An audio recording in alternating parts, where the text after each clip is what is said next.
Alors, parmi les anecdotes de facilitation, il y en a une dont je suis particulièrement fière.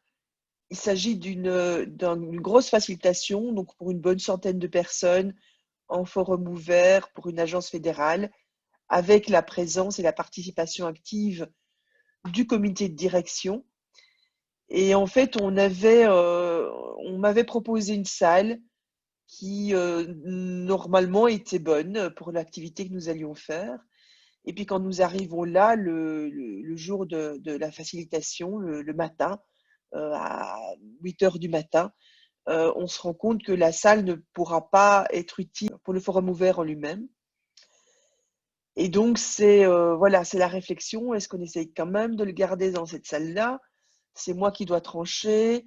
Ma collègue me dit, ce serait quand même bien d'essayer de voir autre chose. Je me dis, bon, on peut toujours demander. Et donc, on part à la recherche du concierge du bâtiment pour voir si à tout hasard, il n'a pas une autre salle qui se prêterait mieux à ce genre d'exercice. Et donc, nous finissons par le trouver et on lui demande de voir s'il y a des salles. Et puis, effectivement, il y a une salle qui nous paraît être beaucoup plus adaptée, mais il faut attendre l'arrivée de quelqu'un d'autre pour vérifier que la salle n'est pas occupée, hein, donc pour trouver une solution ou pour le planning, etc. Donc, voilà, c'est la grosse réflexion. Est-ce qu'on change de salle? Est-ce qu'on change pas de salle? Est-ce qu'on prend le risque ou pas? Parce qu'en fait, on la prendra trop tard pour prévenir les participants au moment même. Enfin, pour les diriger vers la bonne salle dès qu'ils arrivent.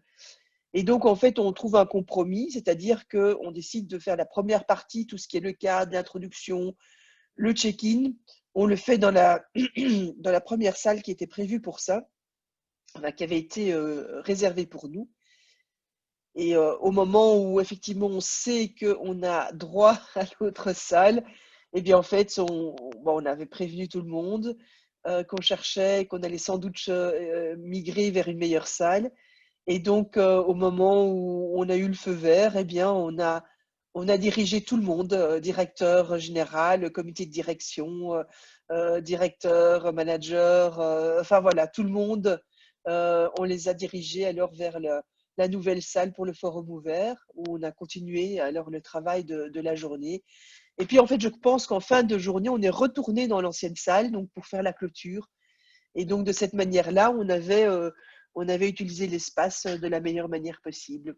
Voilà, donc ça a demandé une sacrée dose d'audace et de confiance aussi, hein, parce que à la fois moi je devais avoir confiance je devais avoir confiance dans ma facilitatrice, hein, donc qui me disait qu'effectivement c'était vraiment important de changer d'espace.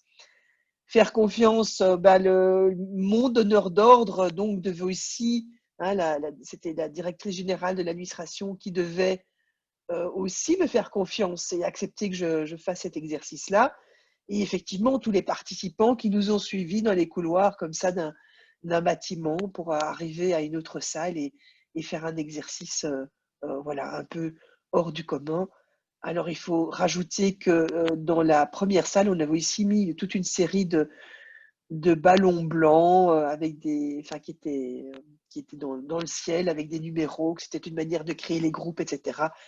Et je pense qu'aujourd'hui encore, il parle de ces ballons blancs. Donc voilà, parfois il faut oser.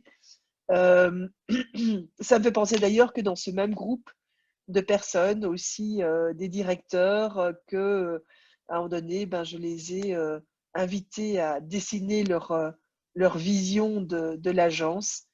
Et d'abord, ils étaient un petit peu surpris. Pourquoi est-ce que je leur demande de dessiner? Mais j'étais tellement convaincue et assurée qu'ils ont fini par dessiner leur propre image, leur propre métaphore de leur vision de l'agence, celle qu'ils voudraient l'avoir. Donc voilà, parfois, il faut oser et ça marche.